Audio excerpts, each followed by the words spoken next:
안녕하십니까. 5월 간호과 직무교육 작업치료의 이해에 대한 교육을 시작하겠습니다. 교육 순서는 작업평가에 대해 간단히 알아보고 본원에서 시행하고 있는 작업치료에 대해 확인해 보겠습니다. 첫 번째, 작업평가의 이해입니다. 먼저 MBI 일상생활 검사 수정받을 지수에 대해 알아보겠습니다. MBI는 1965년에 개발된 일상생활 동작 평가 도구로 대상자에 대한 직접적인 관찰과 인터뷰를 통하여 평가하며 10개의 세부 항목으로 나누어 점수에 따라 5가지 척도, 완전 의존, 심한 의존, 중정도 의존, 경도 의존, 최소 의존으로 평가합니다. 점수 범위는 0점에서 100점이며 각 항목마다 100점이 다르고 보행 및 의자, 침대 이동 영역이 각 15점으로 높은 비중을 차지합니다. MBI는 뇌병변 환자의 후유 장애와 장애 등급 산정에서 환자의 일상생활 동작 수행 여부를 평가하는데 기능적 판단이 근거가 되고 있습니다. MBI 검사 항목으로는 개인위생, 목욕하기, 식사하기, 용변 처리, 계단 오르기, 옷 입기, 대소변 조절, 보행, 휠체어 이동, 의자 침대 이동이 있고 과제의 수행 정도에 따라 점수가 매겨집니다. MBI의 각 항목별 검사 방법에 대해 알아보겠습니다. 개인위생 부분에서는 손 씻기, 세수하기, 양치하기, 손톱 깎기, 머리 빗기, 남성의 경우 면도하기, 여성의 경우 화장하기 등을 평가합니다. 목욕하기 부분에서는 물온도 조절, 비누칠하기, 물기 닦기, 수행 자세 등을 평가합니다. 식사하기 부분에서는 숟가락 및 젓가락 사용 여부, 반찬 뚜껑 열기, 생선 가시 바르기, 고기 자르기 등을 평가합니다. 계단 오르내리기 부분은 계단을 오르내릴 때 몇 명의 보조가 필요한지, 난간이 필요한지, 몇 층까지 오르내릴 수 있는지를 평가합니다. 옷 입기 부분에서는 상의와 하의를 어느 정도까지 입을 수 있는지, 시간은 얼마나 걸리는지, 단추와 지퍼, 벨트의 가능 여부를 평가합니다. 배변 배뇨 조절 부분은 실료, 실변의 여부, 자세 유지 등을 평가하며 보행 휠체어 부분에서는 주로 많이 이용하는 수단으로 평가를 진행하고 보행 시 보조 여부, 보조 도구 조작 가능 여부, 가능 거리 등을 평가하고 휠체어 사용 시 가능 거리, 휠체어 조작 가능 여부 등을 평가합니다. 의자 침대 이동 시는 어느 정도의 보조도 이동하는지 평가합니다. 앞서 교육한 평가를 토대로 점수 합계가 확인됩니다. 0점에서 24점은 완전 의존, 25점에서 49점은 심한 의존, 50점에서 74점은 중증도 의존, 75점에서 90점은 경도 의존, 91점에서 99점은 최소 의존을 의미합니다. 다음은 MMSE에 대해 알아보겠습니다. MMSE는 1975년에 개발된 다양한 인지 기능들을 5분에서 10분 정도에 측정할 수 있도록 고안한 검사로 심하거나 중간 정도의 수준으로 진행된 치매를 탐지하는 데 있어 신뢰도와 타당도가 입증된 정신상태 검사입니다. MMSE는 알츠하이머병의 진단 기준에 포함되어 있는 전 세계적으로 가장 널리 사용되는 치매 선별 검사입니다. MMSE 평가 방법 및 채점에 대해 알아보겠습니다. MMSE는 6개의 큰 항목과 27개의 세부 항목으로 이루어져 있고 총 30점 만점입니다. 첫 번째 검사 항목은 시간 진압력에 관련한 내용이며 오늘은 몇 월 며칠입니까? 올해가 몇 년입니까? 지금은 무슨 계절인가요? 오늘은 무슨 요일인가요? 라고 질문하고 순서는 바꾸어도 됩니다. 대상자의 나이가 많은 경우 음력으로 질문하는 것이 적절할 때도 있습니다. 치매가 심한 경우 요일, 계절이라는 말을 모를 수 있기 때문에 월, 화, 수, 목, 금, 토, 일 중 무슨 요일인가요? 또는 봄, 여름, 가을, 겨울 중 어느 계절인가요? 와 같이 세부적으로 질문을 해야 합니다. 년, 월, 일, 요일, 계절 각각 1점씩 총 5점입니다. 두 번째 검사 항목은 장소 진압력에 관한 내용이며 현재 어느 나라에 살고 계십니까? 여기가 몇 층입니까? 여기 도시 이름이 무엇입니까? 여기가 무엇을 하는 곳입니까? 현재 장소 이름이 무엇입니까? 여기가 이 건물의 몇 층입니까? 라고 질문하고 순서는 바뀌어도 됩니다. 도시라는 말을 이해하지 못하는 경우에는 여기가 부산입니까? 여기가 춘천입니까? 등 다른 도시를 제시할 수 있으며, 장소의 경우 여기가 학교입니까? 여기가 병원입니까? 라고 질문할 수 있습니다. 나라, 시도, 무엇을 하는 곳인지, 현재 장소명, 몇 층에 대해 각각 1점씩 총 5점입니다. 세 번째 검사 항목은 기억 등록에 관한 내용이며, 비행기, 연필, 소나무를 1초에 하나씩 불러줍니다. 새 단어를 불러주기 전에 제가 지금부터 단어를 불러드릴 테니 제가 다 말한 다음 따라해주세요 라고 말합니다. 기억력이 유지되는지를 관찰하고 새 낱말을 불러줍니다. 정확히 기억하고 답한 단어의 개수 1점씩 총 3점이며, 첫 번째 시행에서 새 단어를 모두 기억하지 못한 경우에는 6번까지 반복하여 기억할 수 있도록 돕습니다. 피검사자가 새 단어를 다 등록하고 나면 조금 후에 다시 물어볼 테니까 꼭 기억하고 계세요 하고 말한 뒤 바로 다음 영역인 주의 집중과 계산 능력 영역으로 넘어가 100 빼기 7은 얼마죠? 라고 질문합니다. 100 빼기 7에 대해 피검사자가 93이라고 답하면 93에서 7을 빼면 얼마입니까? 라고 말하는 대신 거기서 7을 빼면 얼마입니까? 라고 질문합니다. 원칙상 뺀 결과를 가지고 계속해서 7을 빼 나가십시오 라고 지시하여 피검사자가 스스로 계산할 수 있도록 해야 하지만, 피검사자가 이를 수행하지 못하는 경우 거기서 7을 다시 빼십시오 라고 지시해도 됩니다. 처음에 계산이 틀리더라도 틀린 숫자에서 7을 뺀 값이 맞으면 정답으로 합니다. 5회 연속 빼기를 마친 후 이전에 등록한 새 단어에 대한 기억 회상을 실시하며 각 1점씩 3점입니다. 기억 등록과 기억 회상 사이에는 주의 집중과 계산 과제 이외의 다른 과제, 특히 언어적 과제를 시행해서는 안 됩니다. 여섯 번째 검사 항목은 언어 및 시공간 구성에 관한 내용이며, 이름 대기에서 시계와 볼펜을 각각 가리키며 이것의 이름은 무엇입니까? 라고 질문합니다. 각각의 단어에 대한 이름 대기 수행에 대해 각각 1점씩 총 2점입니다. 명령 시행에서는 세 단어 명령을 분리하지 않고 전 문장을 한 번에 지시합니다. 피검사자가 알아듣지 못하는 경우 전체 지시를 다시 한번 반복하며 세 단계 지시사항 각각 3점입니다. 따라 말하기에서도 피검사자가 잘못 이해한 경우에는 전체 문장을 다시 한번 반복해 줄 수 있고, 정확하게 따라하면 1점입니다. 쓰기 과제에서는 오늘 기분이나 날씨에 대해 써보십시오. 또는 의사나 간호사에게 하고 싶은 이야기를 문장으로 써보십시오 라고 권합니다. 주어나 동사로 이루어져 있는 문장을 구성하도록 지시하며, 만일 피검사자가 고혈압으로 쓴다면 문장에 해당되지 않으므로 0점이 됩니다. 철자가 약간 틀린 경우에는 정답으로 간주하며 총 1점입니다. 겹쳐진 오각형 베끼기 과제에서는 그대로 베끼지 못하면 0점입니다. MMSE는 전체 문항 총점을 점수로 하기 때문에 의도적으로 대답을 거부하는 문항이 많으면 결과 해석이 적절하지 않을 수 있습니다. 그러나 대답을 거부하는 것은 대부분 정답을 모르기 때문이라고 알려져 있습니다. 일반적으로는 총점 23점을 인지기능 장애의 평가 기준점으로 삼고 24점에서 30점은 인지적 손상 없음, 20점에서 23점은 경도의 인지기능 장애, 0점에서 19점은 분명한 인지기능 장애로 분류하고 있습니다. 출석 체크 해주시기 바랍니다. 출석 체크 해주시기 바랍니다. 다음은 SCIM 척수손상평가 독립성 지수에 대해 알아보겠습니다. SCIM이란 척수손상 환자를 위해 개발된 평가 도구로 환자가 일상생활 수행 능력에 있어 얼마나 독립적으로 수행하는가를 평가하도록 고안된 평가 방법으로 척수손상 환자의 일상생활 수행 능력을 평가하기 위한 것입니다.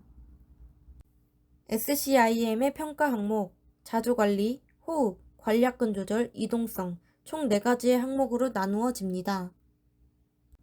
각각의 항목은 직접적인 관찰과 면접을 통해 평가하고 자주활동, 운동성, 호흡과 관략근 조절 3가지 기본 영역 안에 17개의 세부 항목이 포함되며 총 100점입니다. SCIM의 평가 점수표입니다.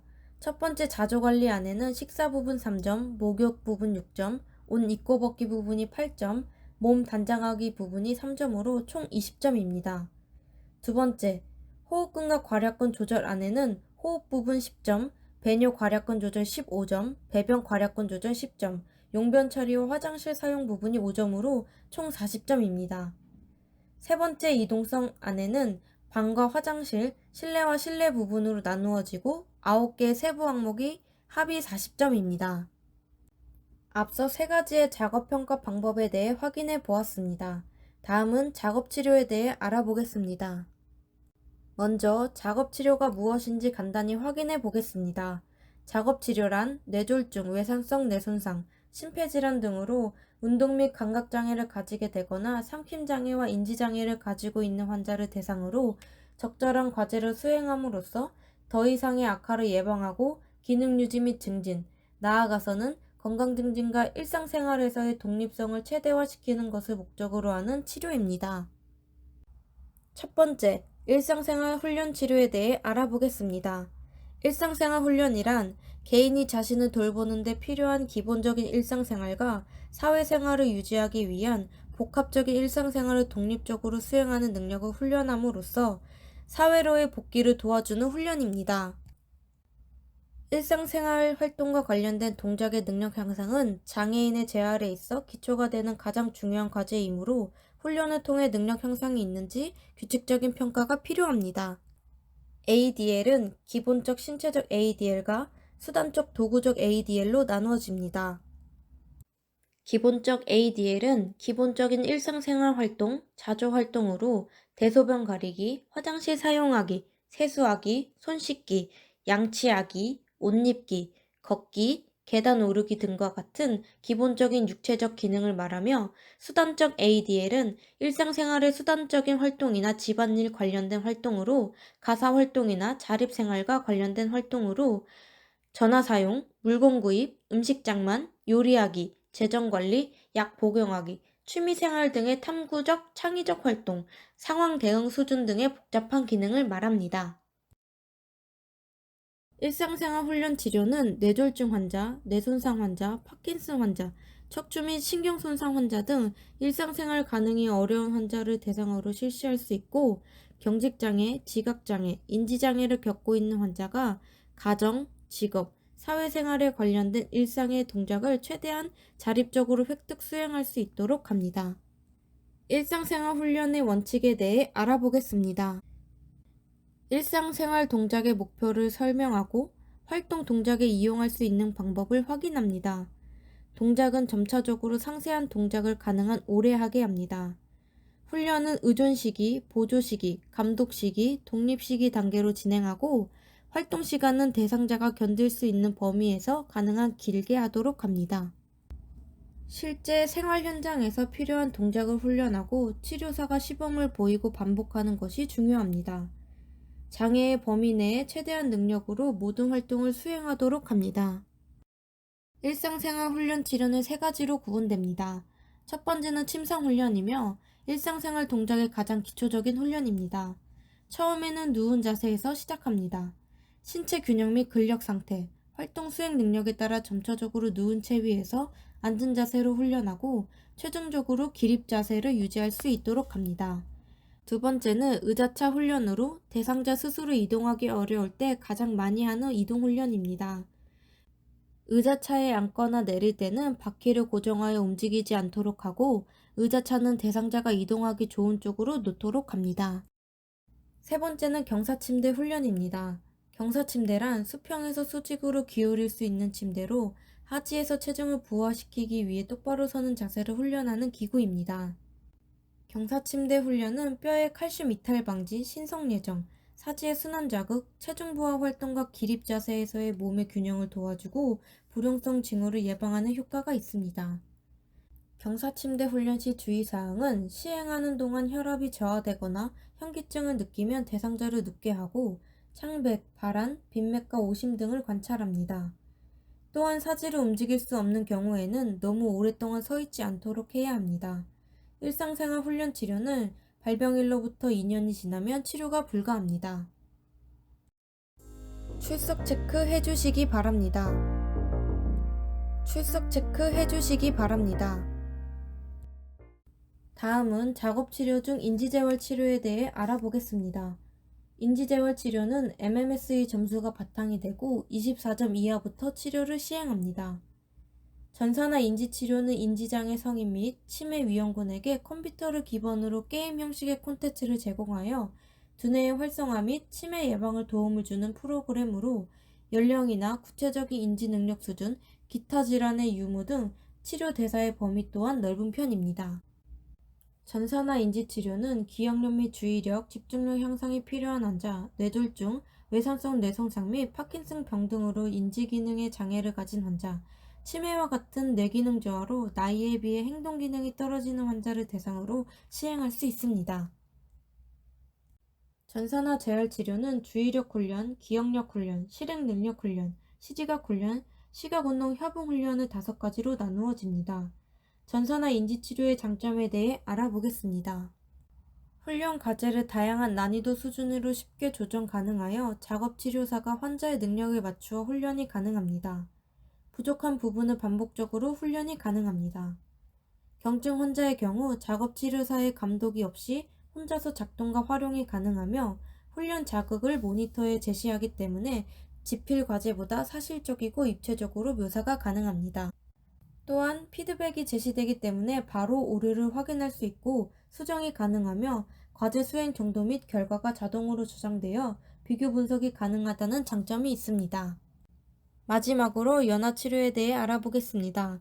연화치료는 크게 연화장애 재활치료와 연화장애 정기재활치료로 나누어집니다. 연화장애 재활치료는 구강운동치료, 친턱 포지션, 맨델슨 운동법이 있습니다. 구강운동 치료는 대상자들의 구강 내 촉각 및 고유 감각 제공, 감각 인식 증가, 구강 구조물의 움직임 증진, 구강 관련 근육 기능 향상, 구강 내 음식 유지, 구강 압력 조정, 구강에서 인두로의 음식 이동, 삼킨 기능 증진 등의 목적으로 적용되며 도구를 이용하여 입술, 턱, 혀 등을 움직이도록 자극하는 방법이나 손가락을 집어넣어 잇몸과 그 주변을 마사지하듯 자극을 주는 방법 등이 있습니다. 친턱 포지션은 그림과 같이 턱을 목적으로 당기는 자세를 말하며 폐로 넘어가는 기도가 열려있는 시간을 줄여주고 인두기에서 압력을 증가시켜 기도로 넘어가는 음식물의 양을 줄일 수 있는 자세입니다. 맨델슨 운동법은 설구를 잡아 음식을 삼킴과 동시에 후두 거성을 도와주어 흡인의 발생률을 감소시키고 상부식도 관략근이 열리는 기간을 연장시켜주는 운동법을 말합니다. 치료사는 환자의 목젖 부위를 엄지손가락과 검지손가락으로 촉지하고 음식을 삼키는 순간 목젖이 최대로 올라갔다고 느껴졌을 때 목젖을 3초에서 5초 정도 얼굴 방향으로 들어줍니다. 이후에 손가락에 힘을 풀고 해당 과정으로 식사시마다 반복해줍니다. 이러한 운동을 꾸준히 반복하면 턱과 근육을 강화시켜주고 후두의 거성을 용이하게 하며 음식이 흡인되지 않고 넘어갈 수 있도록 도와줍니다. 연화장애 정기적 재활치료 바이탈스팀은 연화와 관련된 근육에 전기 자극을 가함으로써 후두근 거상 및 근육의 기능 향상을 통해 연화장애를 개선시키는 치료입니다. 바이탈스팀은 구강 내의 신경 경로의 재활성화를 통한 상킴 반사 증진, 상킴 근육의 근수축력 증사, 근육의 위축 예방에 효과적입니다. 바이탈스팀 시 주의해야 할 환자에 대해 알아보겠습니다. 페이스메이커 삽입 환자는 제세동기나 심박 조율기의 고유 신호에 오류가 생겨 오작동이 발생할 수 있어 주의가 필요합니다. 또한 경련 환자는 전기 자극이 경련 유발의 원인이 될 수 있고 역류성 질환이 있는 환자는 음식이 역류하면서 흡인이 될 수 있어 주의해야 합니다. 바이탈스팀은 회복기 환자의 경우 VPS 결과 PAS3 이상이면 6개월간 치료가 가능하며 회복기 이외 환자인 경우는 3개월마다 VPS 결과가 있어야 하고 PAS5 이상 인정됩니다. 발병일이 2년이 지나면 치료는 불가합니다.